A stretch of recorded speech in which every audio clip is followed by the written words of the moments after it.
গৃহকর্মীর ছদ্মবেশে বাসা বাড়িতে চুরি বাড়ছে চট্টগ্রামে। সম্প্রতি এক ফ্ল্যাট থেকে স্বর্ণালংকার এবং টাকা চুরির ১৩ দিন পর এক গৃহকর্মীকে গ্রেপ্তার করেছে পুলিশ। জানিয়েছে চুরির জন্যই কাজ নিয়েছিল, চুরির টাকায় কিনেছে মোবাইল ফোন এবং পোশাক।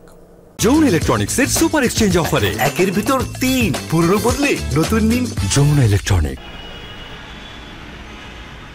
বন্দরনগরীর খুলশী এলাকার এক ফ্ল্যাট থেকে বোরকা পরিহিত এই নারীর বের হওয়ার দৃশ্য ধরা পড়ে সিসি ক্যামেরায়।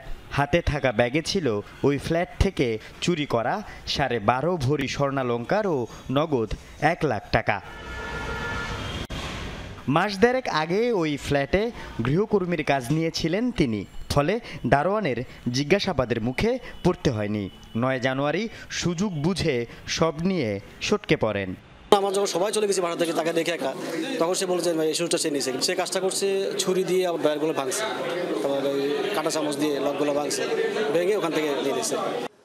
থানায় মামলার পর গৃহকর্মী সেলিনা আক্তার আফিয়ার সন্ধানে নামে পুলিশ। অবশেষে টেকনাফে গ্রামের বাড়ি থেকে গ্রেফতার করা হয় তাকে। চুরি যাওয়া সব স্বর্ণালংকার উদ্ধার হলেও সেলিনার কাছে নগদ মিলেছে মাত্র ১৫,০০০ টাকা। বাকি টাকায় কিনেছেন নতুন জামা কাপড় ও মোবাইল।